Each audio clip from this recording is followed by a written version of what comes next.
Okay, so thank you again for joining. I do expect some other folks to join us. If you haven't and want to mute your line for the moment, that would be great. I'm going to just do a little bit of housekeeping. So again, we're pleased that you have joined us to learn more about scholarship award displacement, the current law affecting four-year public universities, pitfalls facing families struggling to piece together funding for a child's college education, and hopefully some positive future possibilities and actions to take. So I'm going to just give a very quick commercial that this is an ABAG webinar. We are doing this in this format, especially so that we can engage our members who are outside of Baltimore City, because this really is a statewide issue, and we're wanting to work with our members on influencing this critical issue for our students in the state. So just again, very quickly, some technology housekeeping. You should be hearing my voice either through your computer or your phone. You possibly, if you're looking at your computer, can also see my webcam. I will not be using the webcam the entire time, but did want to just, say hi and just provide that personal touch, if you will.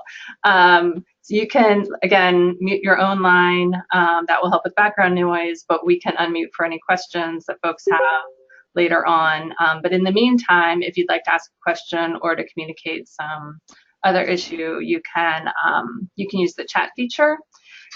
We do want questions, so I do encourage you to do that. And it should look like something like this. That's on it's on the right side of my screen, so I think it's probably the same in yours. And if we can, in order to facilitate a roll call, if you can use the chat feature to just say your name and organization, and that will give you a little practice and help us know who's on the line. So I'll pause. All right, I see Amy Gross from the France Merrick Foundation, and I should say my colleague Jonalyn Denlinger from ABAG and Shannon Coleman-Siciliano, who's the staff person for the Ed Funders Affinity Group, are both on the line. I will soon be turning it over to Meg Woodside of the Woodside Foundation, who is the instigator, let's see, for this webinar, I should say. Robin Hill. Robin's from the Midshore Community Foundation. Did I miss anyone? Rosemary. Rosemary Colorado is on the phone, on the line from Baltimore Community Foundation. Hopefully I didn't miss anyone. Okay. All right. Well, that was your practice time. So, so now I would like to turn it over to Meg Woodside again from the Woodside Foundation to introduce our speakers and this topic more generally. And with that, I'm going to stop sharing my webcam. All right, Meg. Thank you, Elisabeth. Hi, everyone. I'm also hoping we'll be joined by Sheldon Caplis a little bit later during this webinar, but if not, I'll speak for both of us. We both appreciate your interest in this topic. From what I gather from the types of members that are on the phone, we're all engaged in some way or another, as Cassie and Jan are, around the issue of either raising money for scholarships or bestowing scholarship grants in the community. And so this issue was one that I really just became aware of within the last year, and I thought was important enough to try to help ABAG members learn a little bit more about it. I came to know about the practice of scholarship displacement through Jan Wagner and the testimony that she gave at the Maryland Financial Education and Capability Commission, which Sheldon and I are both members of, and Sheldon and I've had a long history of trying to convene funders around the topic of making college more accessible and more affordable, and helping students complete college So college completion is also an issue that we're very focused on. So being a funder who had never heard of the fact that it's possible to have a private scholarship that we grant displace other money for a student that we're hoping to help get through college, I really thought that this topic would be a great opportunity to share both a new law that's going to help address this issue, but also I think underscore the role of some things that funders can do to help folks in the community when issues like this are brought to us. We can rally around organizations that are trying to do something about it and actually have an effect, which I don't want to steal Jan's thunder, but Jan's going to first fill us in on her efforts to address this problem, which she was successful doing in last year's General Assembly. But then part two of her conversation is around what do we need to do in this coming year, because while we've had some pretty exciting movement forward, there's still more work to be done. So Jan Wagner with the Central Scholarship Bureau will kick this off, and then we're going to follow with a discussion from Cassie Motz, who is the Executive Director of the College Bound Foundation, and she's going to discuss College Bound's Last Dollar Scholarship Program and how it works and their efforts to expand it in schools in Baltimore City, or for students in schools in Baltimore City, thinking that perhaps this might be a model for other counties to adopt through community foundations or other organizations that are working on the same issue outside of the city. And then at the end, Elisabeth will facilitate some questions and answers. I may have to pop off the call, but I'm going to try to pop back on if that happens. So I'm going to toss it over to Jan to get us started. Thank you. All right, thanks, Meg. And Jan, I'm going to make you the presenter now. Wonderful. Okay. Great.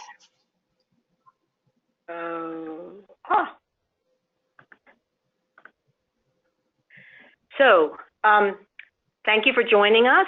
And I wanted to say one other thing. Michelle Johnson, our Vice President, is also doing this presentation with me. And Michelle and I are partners. And in fact, she is really our staff leader on this issue. So, next slide. For those of you who may not be aware of who we are and what we do, just real briefly, for 93 years, we have been making college and actually anything post-secondary more affordable for low-income students in Maryland. And that really is the core of what we do. But we also have our College Cash program, which helps, it's information that students and families are not getting through other channels about how to make more informed choices about college. And we really focus heavily on the financial side. The student loan paydown program is funded by one of our board members. It's a 10-year program that will sunset at our 100th anniversary, and we award to one of our lucky recipients, we award $30,000, up to $30,000 to pay down their student loans. And then the piece that we're going to talk about today, and perhaps the newest piece of what we're doing, is the advocacy work. So with that, Michelle? So we're going to start with a quick overview on award displacement. The National Association of Scholarship Providers defines award displacement as when receipt of one form of student financial aid, such as a private scholarship, leads to a reduction in other forms of student financial aid. For instance, an institutional scholarship. This is a nationwide issue, which hurts low-income students more than any other cohort. This practice negates student effort and compromises donor intent. So what's at risk? Only the entire $6 billion per year private scholarship industry, including $62 million in Maryland. We're going to show you just a clip of a video from the Khan Academy. So please turn up your speakers.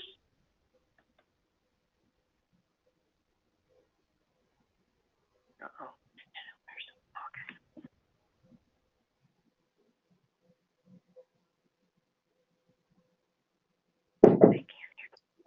So I'm not able to hear this. No, I can't hear the sound. Hang on, I'm going to start again. It's on a dollar. Here we go. One thing you should know is that colleges can actually reduce their own financial aid package on a dollar-for-dollar basis by the amount of any outside scholarships you receive. So for instance, if you received an outside scholarship from a private corporation or from a private philanthropic organization like the Sorority Club. This is called scholarship displacement or stacking. Now, if you receive an outside scholarship, the schools will first look potentially to see if you have any unmet needs that they were not able to meet in their own financial aid packages. The vast majority of schools will allow you to reduce any unmet needs you have with the outside scholarship before they reduce their own aid package. And that if there is no unmet need, most schools will first reduce the loans they're giving you before they reduce the free money or the grants and scholarships. This is very individual to each school, however. It's great if they reduce the loan package because that means there's less money you have to pay back, especially when the private or outside scholarship is free money. However, it really depends on the school, and there are still a minority of schools who will actually reduce their own grants and scholarships by the amount of the outside scholarship. So in that case, it really doesn't matter if you have the private scholarship or not. Either way, you're not going to get any more money. So an example would be, let's say a college gives you a $15,000 grant and a $15,000 loan, and you have a $10,000 outside scholarship from a private corporation. Hopefully, the college would reduce the $15,000 loan package first. So all of a sudden, you're only having to pay $5,000 in loans back. But it is conceivable that they will reduce their grant package by $10,000, in which case it's kind of a wash in terms of having that outside scholarship. Okay, so this is Jan, and we have on the screen now a student financial aid letter. And the first letter, these things can change multiple times within one academic semester. So on the left-hand side, you see before the private scholarship. And coded in black is the federal aid, a Pell Grant of $5,900, that's for a full Pell Grant, subsidized and unsubsidized loans of $5,500 collectively, and work study for $2,700. The university, with the offer of admission, gives $4,000. At this point, there's no private scholarship money, so the student has $18,100, and with a cost of attendance of $21,000, the unmet need is $2,900. Then the student goes off trying to find money to fill that $2,900 gap, and they find Central Scholarship or they find College Bound. You'll see that the federal money, which is in black, all remains the same. The university grant, coded in green, is reduced to $2,000 when a private scholarship of $4,900 comes in. And the student, of course, looks and rarely can really understand all the details of these letters and sees that they have the $21,000 that they need. What they don't see is that the private scholarship was really intended to fill the gap and to pay for the unsubsidized Stafford loan of $2,000. With unsubsidized loans, the interest begins immediately. With subsidized Stafford loans, the government pays the interest while you're in school. Okay. So the university's perspective on this. We've heard a variety of different things. They say, well, you know, we have a lot of low-income students and we're just trying to spread our money around. So it's for the greater good. Initially, the first year, I'm skipping around a little bit on the slide. The first year, the elected officials were very nervous because the colleges told them that the law would force them to violate federal financial aid law, which of course was never our intention. Bob Corrett was here making a presentation to our board right after the bill passed, and he said, you know, we really don't like the meddling. And we, meaning Central Scholarship, we acknowledge that financial aid is very complicated and that this probably adds another layer of, we don't think it's onerous, but another layer of complexity to it. We've had the private colleges say that we are forcing them to violate donor intent, that they can't honor the wishes of their donor if there is a law. And then the unspoken, sort of hidden agenda is really their enrollment management goals. And I will tell you, in all of the conversations and all of the news reports all over the country, no one wants to talk about the university's enrollment goals. And we feel that this is behind most of it. So it's really not a war against the universities. We really believe that we should be working in concert with the universities. There's a lot of money at stake. The university is focused on their institutional goals, and we and most scholarship providers, private scholarship providers, are focused on individual student goals. That is the purpose of our program. So we were interviewed when the law was passed in Maryland. We were interviewed by Inside Higher Education, which understandably leans toward the university perspective on this. But we were somewhat gratified when Bob Ballard, who's president of Scholarship America, and they award well over $200 million a year, he agreed with us and said that he feels it's really an immoral practice. So now a little bit on how Maryland became the first state in the nation to restrict award displacement. The key players in the nationwide scholarship industry knew about award displacement, and they were concerned. The National Scholarship Providers Association, with its members awarding $1 billion each year in scholarships, Dell Scholars awarding $49 million since 1989, Gates awarding $1 billion since 1999, Jack Kent Cooke awarding $152 million since 2000, Coca-Cola Scholars awarding $70 million since 1989, and then there's Scholarship America, who was awarded $3.7 billion since 1958. The 2013 NSPA report, which is in your handouts, includes 11 policy recommendations for scholarship providers, and there's also recommendations for students and institutions. So this slide captures the essence of the recommendations for scholarship providers focused on two areas. First, student financial literacy, including access to information on financial aid practices at a student's institution, both prior to enrollment and while enrolled. And secondly, communication by colleges, scholarship providers, and students.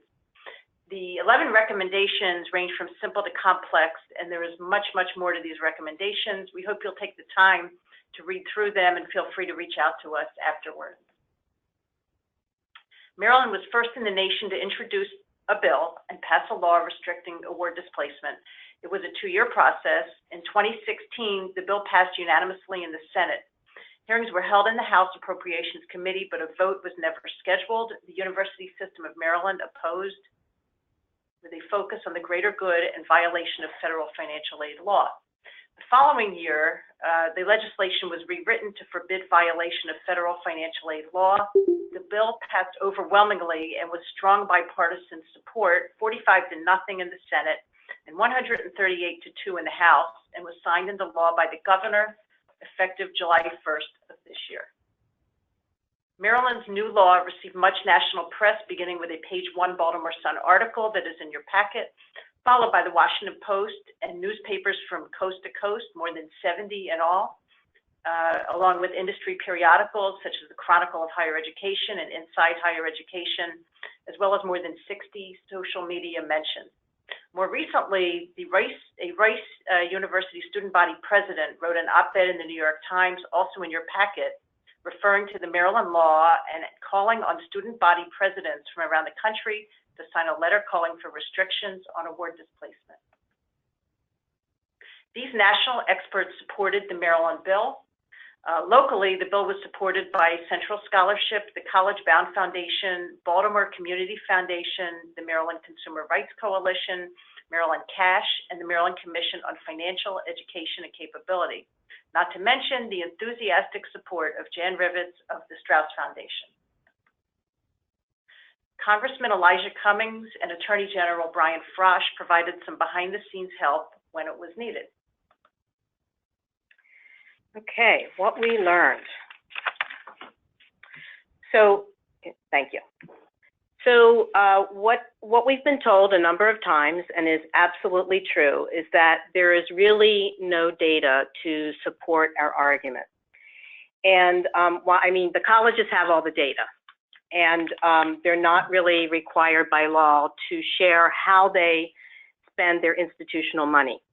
We do have, and this was done by the NSPA, the National Scholarship Providers Association, Dell, which is really a very large, they have a very large scholarship program. They did a study and found that 60% of the students they award are victims of displacement. So we had quite a bit of word conflict that we had to work through, and it ranged from, you know, is this really part of our mission? You know, really, should we be doing this? And so we worked through that. After the first year, Michelle and I, we were really such rookies. It became abundantly clear that we were not going to get this done without a lobbyist. And then, of course, we didn't have money for that, and that is when the came to our rescue. Okay. There's an, I don't know if everyone else is hearing it, there's an echo. Okay, I'll just keep going. I hear the echo, and I'm trying to whoever just joined us, but if whoever just joined can mute themselves, that would be helpful.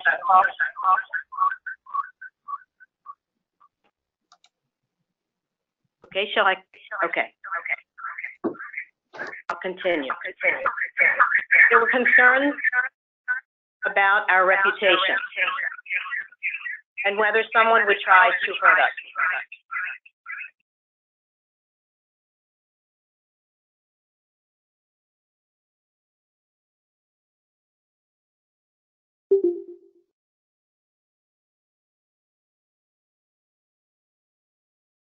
That was critical to our decision process. And then there is also the IRS rules about what public charity can spend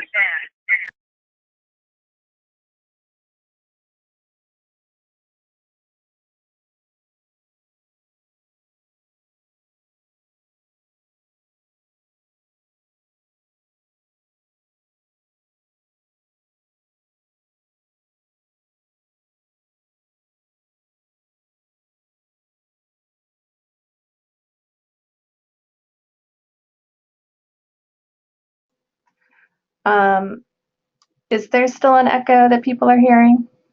I muted, I'm sorry, Jan, I had to mute you. But now I'm wondering if the echo is still there. We don't hear the echo anymore. Yes, okay. Okay.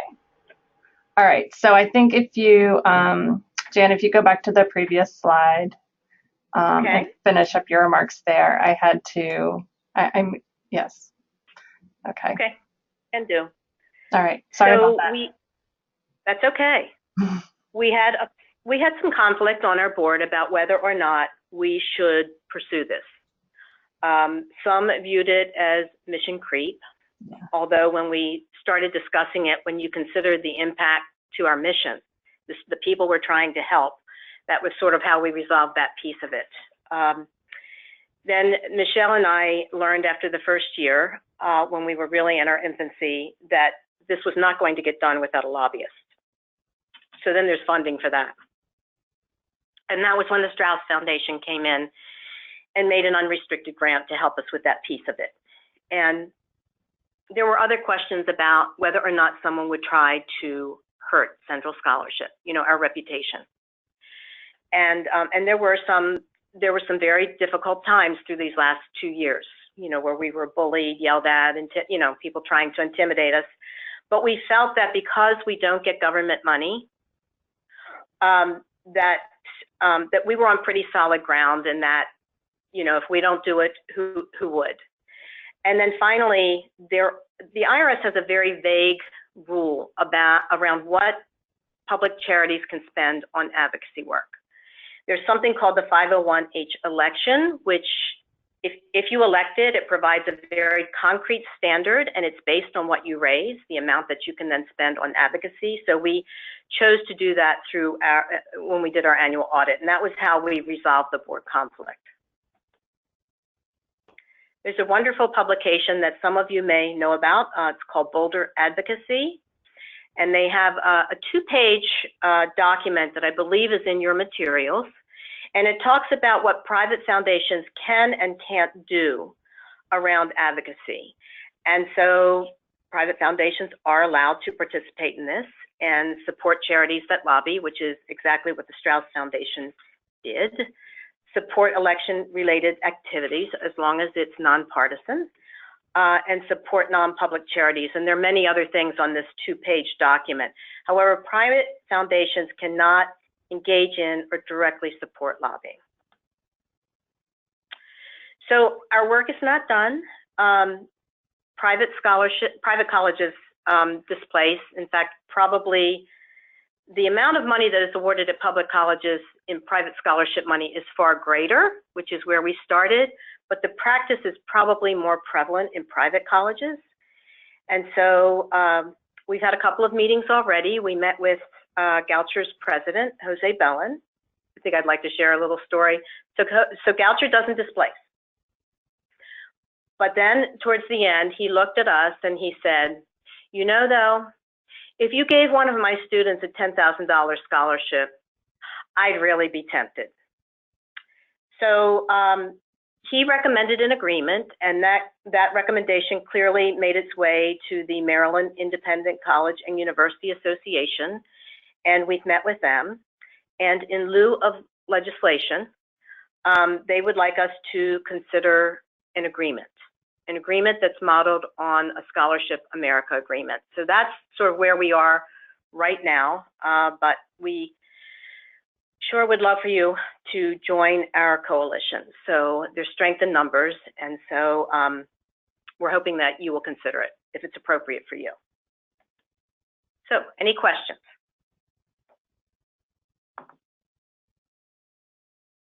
All right, so if you would like to ask a question of Jan or Michelle, you can unmute your line and go ahead and do so.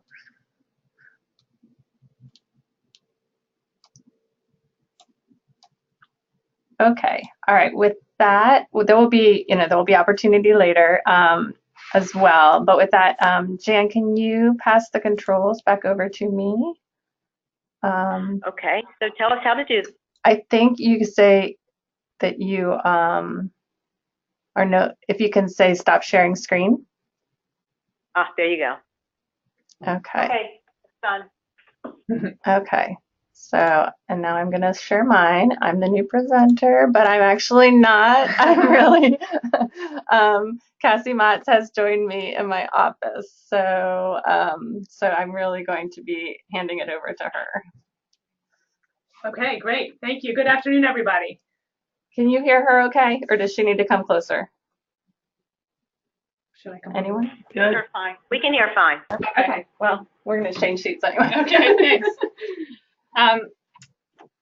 First, I just wanted to thank Central Scholarship for being the national leaders in this advocacy against the practice of scholarship displacement. They really have led the way, as you've heard. We were a proud partner in testifying in support of the legislation last legislative, I guess it was 2 legislative sessions ago. It just took effect last year. Or no, I guess it was last year. Anyway, but they really have led the way, and I encourage you, if you're interested and able to join them in their coalition as they try to end this practice at private colleges as well. I work at College Bound, the College Bound Foundation, and our mission, how do I do the next slide? Sorry, I should just be able to use the arrow keys. Oh, sorry. It's okay.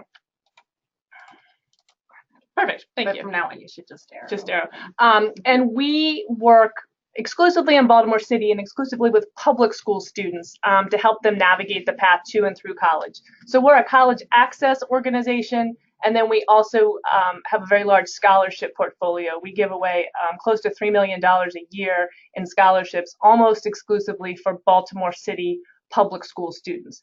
I know the audience today is statewide, and I think a lot of the issues that our students in Baltimore City face are very applicable statewide, but I just wanted to sort of explain the vantage point from which I come at College Bound. I was asked to speak today about pitfalls facing everyone in the state and with respect to how to afford college. And I imagine if you're on the phone or the computer, you probably have some sense of how expensive college is. But I thought I might dovetail on what Central Scholarship presented and lay out some of the figures in terms of just breaking it down, how much college costs, first at a public college and then at a private college in Maryland, and how our students cobble together the money to pay for it. Before I move to my next slide with respect to public colleges, I want to describe that what you're about to be looking at is a financial aid award letter, the average for one of the recipients of our last dollar grants. Now, last dollar scholarships, as I'm sure most on the call know, are those final scholarship dollars after all other financial aid has been awarded. So private institutional scholarship, Pell Grant, state aid, any other scholarship from an organization like Central Scholarship. When all of that money has been applied and there's still not enough money to pay, that is where our last dollar grant program comes in, and we're able to pay for a student, pay them $3,000 a year for up to 6 years, pay the colleges on their behalf. So this next slide here, which I hope you can see on your screen, is for a public college. The average financial aid award letter for our last dollar grant recipients, the cost of attendance you'll see at the top is about $22,000. If you scroll down to the middle of the page, you'll see $11,900 is the total amount of gift aid that most of our students receive. Again, this is an average. If you add up Pell Grant, other federal money, state aid, and institutional grants from the colleges and other grants. Then you'll see that what we call self-help is basically loans and work study, and then the total self-help is about $5,000. The EFC is the estimated family contribution. So our students generally are very low income, and so their estimated family contribution is generally very low. So our students are pretty well packaged, but there still is, for our last dollar grant recipients, there still is a gap. You'll see the average at a public college, 4 lines from the bottom, is $4,366. And that's where our last dollar grant comes in and helps fill that gap. Now, to Jan and Michelle's point about the importance of not having scholarship award displacement, if we were to take away the institutional grant money, the $2,000 line item there, closer to the top, our students would be, in significantly more, trouble in terms of paying for college. So just how it breaks down, these again, and for our very low income students, they generally are able to cobble together money, but the private scholarship money and the institutional money is very important. It's not like you can sub out one for the other. 11% of their total package at a public college is from institutional grants. So to say, oh, well, you got money from College Bound or Central Scholarship, you don't need our money, really puts our students at a disadvantage. And that's the point I'm trying to make with this slide. Moving on to the next slide, this just shows how very expensive private colleges are in Maryland. You'll see at the top the average cost of attendance is $55,000, close to $56,000. And again, you'll see the line item broken out. And again, the institutional money and the other grants and scholarships also extremely important. I mean, institutional aid for our low-income students is almost half. You'll see 46%. So for colleges to take that away because they've gotten a scholarship from Central Scholarship or College Bound is very, very problematic for our students. Does that make sense? Okay. So how do we in Baltimore City at College Bound bridge the gap? As Meg said earlier at the top of the call, what we do, perhaps others already on the call are doing or would consider doing, we have named scholarships, and then we also have these last dollar grants that I mentioned. And between the two, over 300 students benefit annually from our scholarships and grants. The scholarships are at the whim of the individual donor. So we have private companies, sports teams, the Baltimore Ravens give out several scholarships, and they decide sort of the parameters of the scholarship. About half of them are need-based, and about half of them aren't. Then we have our last dollar scholarships, and I'll turn to the slide on that. And you heard Meg mention those before, and I mentioned them a few minutes ago. These are very much need-based. You need to be eligible for the Pell Grant. And again, these are the final scholarship dollars after the rest of your scholarship money has been applied. And the beauty of our last dollar grants, and we've been giving out last dollar grants for several years now, is that students who receive these last dollar grants graduate from college significantly at a significantly higher rate than their peers nationally. So, as you all on the call may know, that the national college graduation rate from a 4-year college within 6 years is about somewhere between 55 or 60% on any given year. Unfortunately, for our low-income students, those in the bottom quartile, and these are students who actually get into college, show up for college in the fall, those students tend to graduate, again, from a 4-year college within 6 years at about a 19% rate. Our last dollar grant recipients, the figure is very close to the national average across all median income levels. So about 55% graduation rate. I explain all that because if you, in a vacuum, 55% may not sound like such a great graduation rate, but that's actually the national graduation rate, again, across all income levels. That's the median. So it just, I guess the whole point I'm trying to make, and again, to add on to what Jan and Michelle were saying, is that every dollar really does matter. I mean, it's stunning that a $3,000, maximum $3,000 per year award for, again, up to 6 years can make such a difference that can push a student over the goal line to graduation. And there is some programming that goes along with it, and we've actually expanded our programming for last dollar grant recipients, so they now get mentors and on-campus support. They get linked up with a campus liaison on campus who's working directly with our Baltimore City Schools graduates. But the financial burden is real for our students. And so for scholarships awards to be displaced by private colleges after they've already promised a student money and the student has been industrious and gone out and gotten a private scholarship is very, very detrimental to all of our students across the state. And that's all I had. All right. So any questions for Cassie? Let me shuffle again. Sorry. It's all right. Okay, so that is the end of the presentation. But again, if there are any comments or questions that people want to chime in on, that is more than welcome right now. Oops, I meant to go to my final slide. No? This is Meg. I was wondering for the folks that are on the call that are not presenters, and maybe this was asked earlier, I apologize, I had to duck off briefly, but were you aware of the practice of scholarship displacement before you learned about this webinar? Yeah, that's a good question. And if you're on mute and don't feel like unmuting and figuring out that technology and you want to chat your response, you can do that too.